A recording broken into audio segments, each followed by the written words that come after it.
Yeah, so on that side of it, we've incentivized the electric company to make the changes. Right. And now we're in a situation where we're best friends with the electric company. So we're talking to them about hydrogen. We're talking to them about all kinds of things. My friend has joined me again. What are you doing up here, huh? Looking for something. Can you imagine? He's followed me up. Yeah. Followed me up here. So what you're doing is you help the electrical company. You help the electrical company turn the corner in their mind. Number one, about what's desirable, and then about what's possible and what's more profitable. Yeah, so it's not just an electric company that I'm just adjusting my tripod because it's too tall. Sure. We changed the mindset of Hawaii. And I think that's the big deal, is that I see.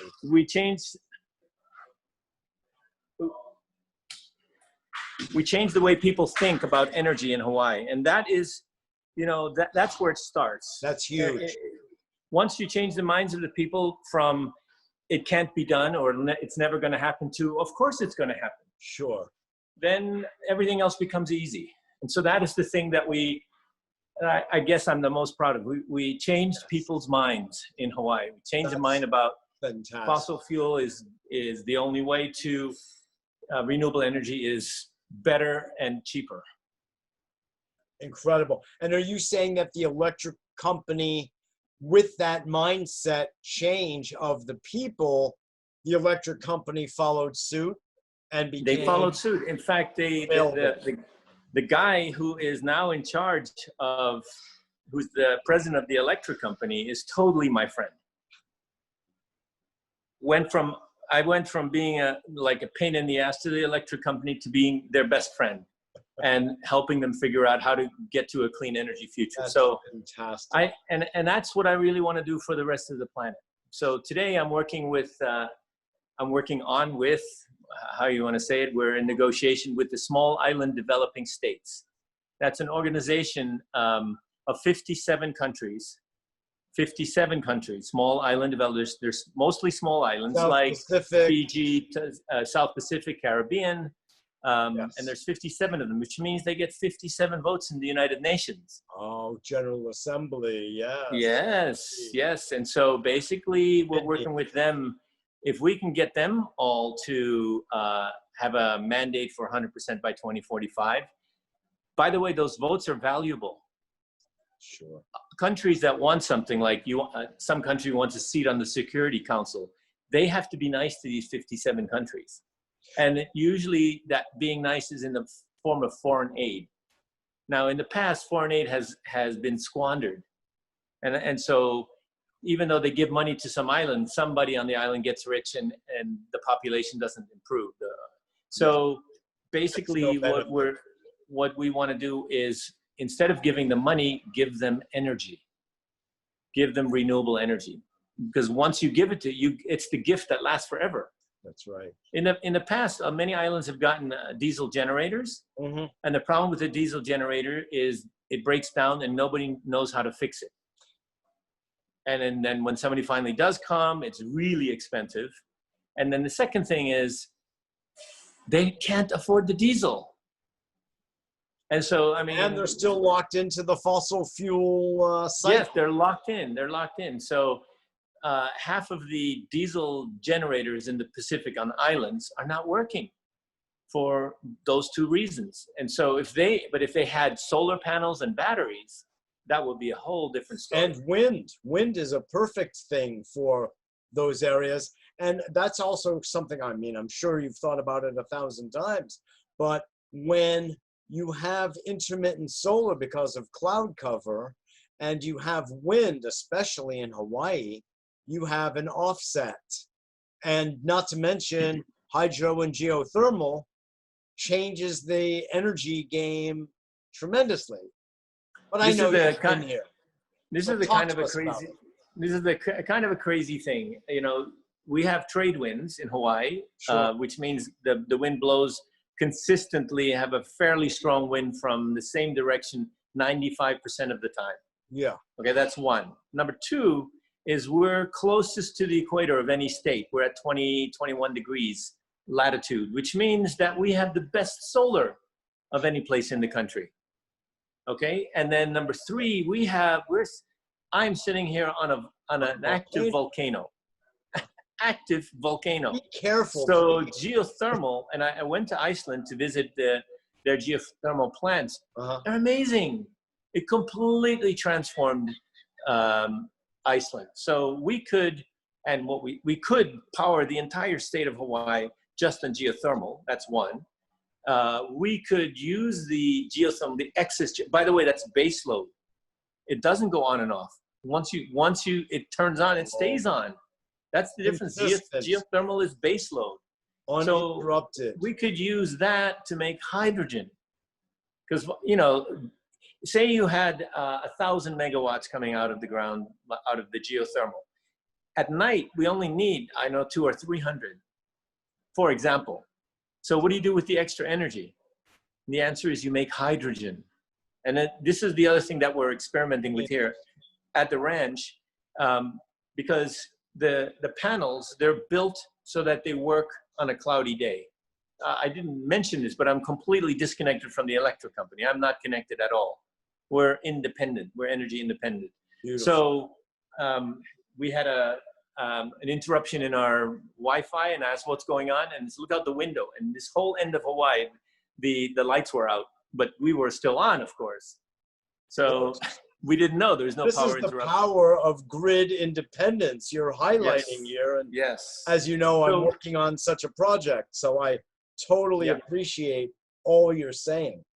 So if you're going to be off grid, then you have to build your panels so that they work on a cloudy day. So you have to overbuild them.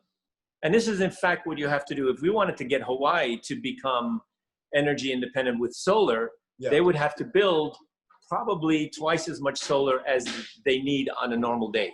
Why? Because it has to work on a cloudy day. Yes, indeed. And so what happens on a sunny day, we have way more energy than we can use because it was built for a cloudy day. But can you store it? Well, you can store some of it in batteries. Yeah. But a battery is a very expensive way to store energy. And so we could, for example, have a week's worth of battery, but it would cost us a fortune.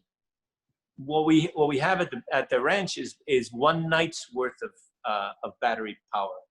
Now, what happens if it's cloudy all day or a couple of days? And this is our backup. On a sunny day, we use the extra energy to make hydrogen. Okay. And we store the hydrogen. Now, hydrogen, hydrogen, you can turn it back into electricity, or you can use it as fuel for a vehicle.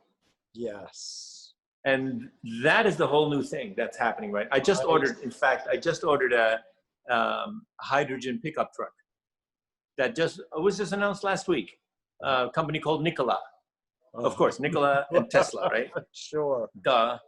They don't leave the guy alone.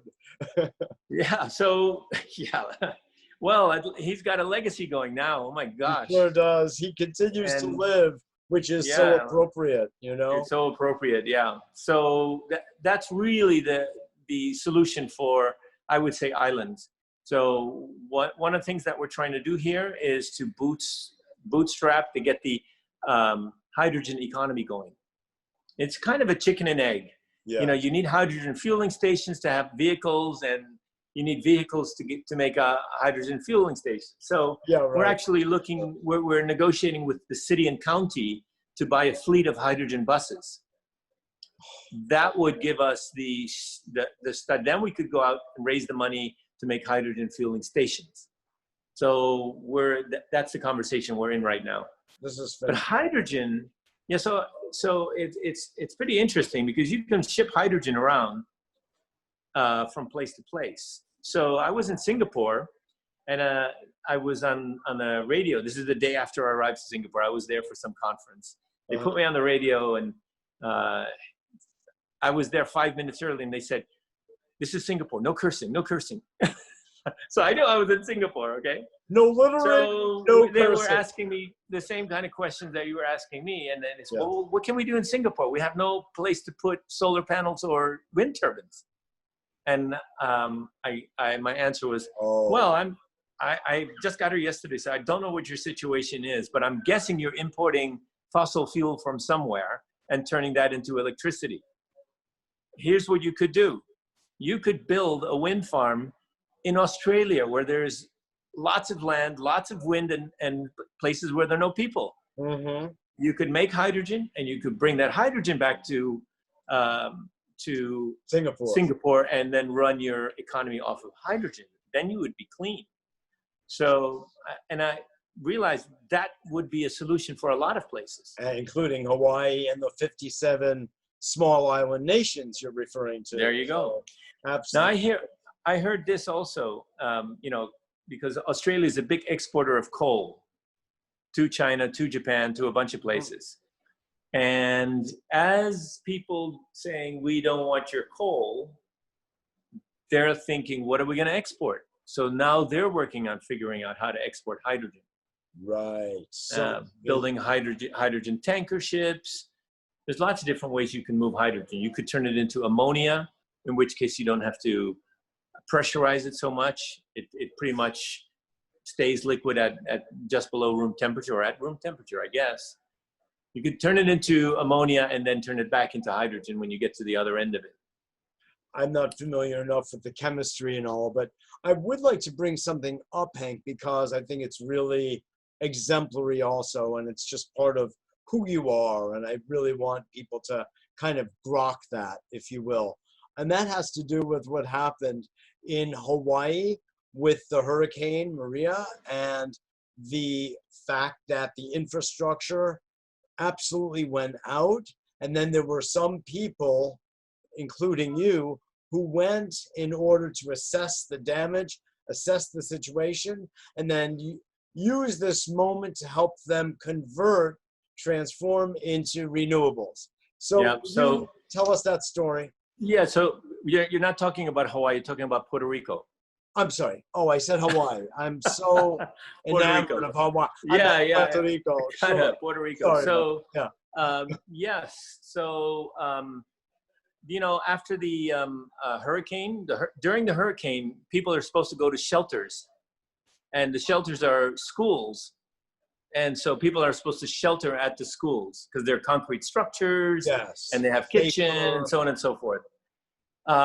They all failed because they were all connected to the grid and there was no electricity. Means the kitchen, no refrigeration, no light. You can't have a shelter that has no light, no refrigeration, no nothing. And so they all failed. And so the Red Cross decided to do something about it. Mm-hmm. And basically they retrofit all the schools in Puerto Rico with solar panels and batteries. And there are batteries. And the reason there are batteries is because it's a benign chemistry. They can't put toxic, flammable batteries into a school. Not in a school. It shouldn't be anywhere. But well, exactly. They shouldn't be anywhere. So this is my worry. My worry is that in our hurry to find a solution, renewable energy solution, yes, we might be creating another problem. Like a car with an internal combustion engine was a solution to a horse. I was just about to bring that up because I learned that only within the last year about when fossil fuel being a solution to an environmental problem. It was also a solution to the issue of whale oil and the killing of whales for that oil, which they use to light houses. Yeah.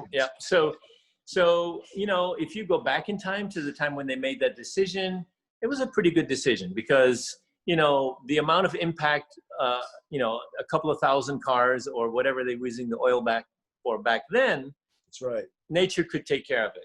That's but today, with 7 billion people all using internal combustion engines, it's too much. Absolutely. And so now we have to go to the next phase. And the next phase is wind, solar, and batteries. And we have to be careful not to make batteries or any of that be a problem in the future. Well, and that's why you also know, Hank, that even the construction of solar panels is rather toxic in itself. It's no walk in the park from an environmental, health point of view. So that's something that needs to get seriously upgraded as well. Yeah, I think there are many technologies for creating solar panels. They're not all created equal. And so if we as consumers had a little intelligence into what the damage of solar, which, different makers of solar panels, and bought the ones that have less damage, even though they might not be the most efficient, that would change the behavior of the solar panel companies. Sure, but you're giving that education now to kids, which is the kind of education we all need, frankly. I hope you come and educate us here in New York. Well, you are through this interview, so I appreciate that. But no, your point is very well made. And so in Puerto Rico, you brought your energy storage, you engaged the solar companies, and now they actually have more of a renewable energy infrastructure. Well, what happened is recently there was an earthquake in Puerto Rico, and they had to go to the emergency shelters, and they all worked. So well, Puerto Rico there's a lot of problems in Puerto Rico with it's political problem mostly. Yeah. But the situation in Hawaii and the situation in Puerto Rico with regards to energy is all identical. In other words, we have wires that strung from mountain to mountain, and that's how we get our electricity. If a hurricane happens, the wire falls down. We're not like next to California where they can just, send the trucks with people to fix it. This is a big project. Well, so for resilience, addressing also with, something of the project I'm working on, so we don't have to deal with those issues at all, because those high wire lines are largely what has caused the fires all over California, which has led to massive devastation and lives. Yeah, and so there's that. And so, the other interesting thing about that is because PG&E was held liable for a bunch of those fires and the damage caused by the fires. Now, just in case, when the strong winds come, they turn off the electricity in the wires. And so what that means is that there are large sections of California go dark. Without electricity. And if you're in a zone where you're going to maybe have a forest fire, do you really want to have a tank of diesel fuel in your backyard? I don't think so. Or if you're running a medical facility and say you're on dialysis or any kind of medical application, you cannot afford to have an interruption in electricity. It's literally life-threatening. Well, that's what I'm saying. They use diesel generators traditionally for that situation. And when I went to Puerto Rico, I saw so many diesel generators. They stink, they're noisy, and they're dangerous. And they're not efficient at all. By and large. So and then of course, if there's an emergency, then who gets the diesel? The people with the most money or the people with the most control, and so on and so forth. So people need to be energy independent. So I've become energy independent here at the ranch.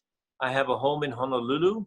We're off grid as well. The electric company told me, no, you can't have solar panels on your roof. I said, what do you mean? Your neighborhood is full. It's like, what does that mean? It's like, well, we can only take 15% penetration of solar in any neighborhood. That's what they couldn't handle it. Yeah, it says, okay, well, bye. So 4th of July, 6 years ago, I declared energy independence. That's the day that I disconnected from the electric company and became energy independent. And we celebrate it. We celebrate Energy Independence Day every 4th of July. I love it. Yeah. There's another... Except for this year, because of COVID, we didn't have the big celebration. But this year, it would have been 6 years. Well, it was Next 6 year years. It will be a double celebration. But, there's another important area that is happening as a result of global warming across the world. Of course, that means that everything is getting hotter and hotter. And the conversion to renewables is not as fast as we'd like. So we need to have solutions across the board. Things like air conditioning and refrigeration are becoming all the more important and popular because more and more places are too hot to live in. They're becoming threatened, literally. So I know that you are working on a project or connected to one that addresses the issue of, that's on our side, no worry. Yes, I know. I don't have a Refrigeration. landline. Yeah, we still have them here. Yeah, so refrigeration and yeah, this is a whole nother subject, Yeah, which if is you really just address important. it briefly, just to hear what your thoughts are. Yeah, so I'm looking into a technology that makes refrigeration more efficient. So there is a new, and I haven't vetted this yet, so I'm waiting for the samples to it. This is what I do at the ranch. Somebody comes and tells me, "Oh, I've got this great new idea, or this great new product," and I said, "That's going to help the world." I said, "Okay, send it to me. We'll test it, and then I'll let you know if I'm interested." So that's where I am with this stuff.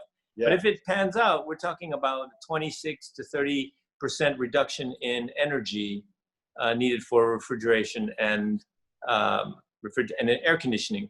Now, I'm on the Big Island of Hawaii. Our total grid size is about 200 megawatts. 40% of all electricity on the Big Island goes to cool hotels. 40%. So that's 80 megawatts. Yeah, 80 megawatts. I mean, if you could take that 80 megawatts and take off 30%, oh, that's huge. It's huge. Imagine. So yeah, refrigeration. Please let me know what comes of those tests. I'm connected to a wonderful gentleman also who I've known for some years who are working on that project, and I would love to see good things happen. Good things, yes. As a result. Well, I love what you're doing here with the Energy Lab, Hank, and what you're doing with the 2045 commitment.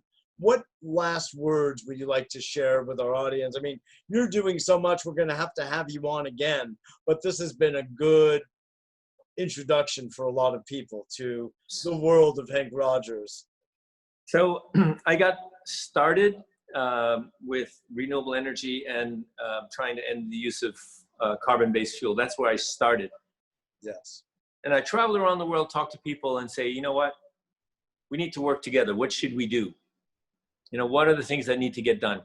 And OMG, there are so many different things that need to get done. Plastic in the ocean, landfill, sewage being dumped into rivers, and so on and so on. All these things. By the way, if we get to 10 billion people by 2050 and we continue living that way, we're going to be drowning in something. And energy is only one part of the puzzle. So correct. I kind of broaden the scope of what I'm trying to achieve. Now I'm trying to create a world where humanity and nature live in harmony. Full stop. You know, we have at the United Nations, we have the SDGs, the Sustainable Development Goals, and they end in 2030. So we're not in a position to go sustainable. We have to clean up first, then become sustainable. So I'd like the next 15, meaning the 2030 to 2045, the 15 years, be the regenerative development goals, where we regenerate nature, we take back all the garbage, we take the carbon dioxide out of the air. Waste to energy. All that. Zero and so waste. Basically we have to fix everything. And I think we have to fix everything by 2045. So it's not just 100% renewable energy. It's plastic in the ocean. It's making sure that we still have fish because we're overfishing, that we haven't cut down the Amazon rainforest. I mean, there's so many things that are happening that need to be fixed. They all need to be fixed. And I want them all fixed by 2045. Well, so you and me both, brother. Let me tell you. I've been at this for a long time as well. So there you go. I know, I really very much appreciate it. I want to ask you, were you at all inclined when you were doing the video gaming business toward a mindset of the environment and caretaking and stewardship? Or is that something that really happened in the ambulance, so to speak, and reading the newspaper clip about So I come from the game business, and you know, and there are so many violent, destructive games out there, and I think that basically it gives young people a violent, destructive mindset. Like that is how you solve your problem, correct? you know. And so I well, first of all, I never published or worked on a game that I didn't want my children to play. And that was the bottom line. I mean, would you like your children to spend their time, you know, killing people, or would you like them to do, I don't know, have an adventure in a fairy tale? You know, come on. Or a voyage under like, the sea. Would you read your 4-year-old Cinderella or Saving Private Ryan? It's like, really? Exactly. It's like, come on. That's right. Use a little common sense here. And so we need a little parental common sense and a little common sense in the game business, because I feel like by and large, we've been polluting people's minds. And that is not that's not what it's for. You can do good things with it and you can do bad things. So Absolutely. why not do good things? Yeah. You can see it that way. But I was wondering if, you know, you said you're from the gaming business. No, you're really actually from nature herself, our real Mother Earth. That's where you're really from. So I was just wondering, Henk, if you felt any type of inclination before that moment of awakening, or that moment was really like a thunderbolt that changed things for future. Okay, so so if you go back to when I was living in Hawaii the first time and surfing and diving and fell in love with the ocean, my love for nature, you know, basically came from there. Yeah. And so it was always there, and I think it's always there for anybody who's ever been into nature. Yes. None of the problems, we go back to our condominium and we forget about nature. We get disconnected again. Yeah. So yes, I cared, but I didn't do anything about it, or I didn't do enough about it. And that's really the difference that we need to make in the world today, is that everybody needs to care a little bit and do a little bit more than they're doing now. You know, some people don't even understand that they're destroying nature, and daily things. So I'm going to gamify this, by the way. I'm a game designer, so I'm going to turn this into a big game where you get points by doing actions that help nature. Oh, that's great. So I'm working on this right now. That's great. I don't know if you're familiar with the compassion games, but a dear friend of mine has come up with that as a game, not on, you know, in a device, but rather in cities where people get points, like merits for doing things that help other people. But it's along a similar kind of line, but this one for the environment. So good, excellent. I applaud your thinking all the way around, as well as your actions. So thank you. Henk Rogers, what a pleasure to have you on today and talk about all this. It's deep, it's heartfelt, it's meaningful, and it's world changing. So love to have you back on another time to pick up where we left off. All right, sounds good. Thank you. Goodbye, everybody. This is what we do in Hawaii. Aloha or shaka. Aloha. This way. Mahalo. Thumb and pinky. Thumb and pinky. You've got an extra finger up there. There you go. That's it. I've been there. I've been on a surfboard. Aloha. All right. Take care. Thanks again. Bye. Bye-bye. This is Mitchell J. Rabin. I hope you enjoyed that as much as I did. Very special to learn about what Henk Rogers is doing and what's going on in the world. People are doing extraordinary things and stepping up to the plate at this extraordinary moment in time, in history, on so many levels. So I want to just invite you all to be part of the solution, become part of A Better World's family, community. Go to our website, www.abetterworld.tv, sign up, get our newsletter. We're on television every Monday evening, and we're on radio every week. So thanks again for joining. Please share your thoughts with us. Love hearing from you, and I look forward to seeing you all next week.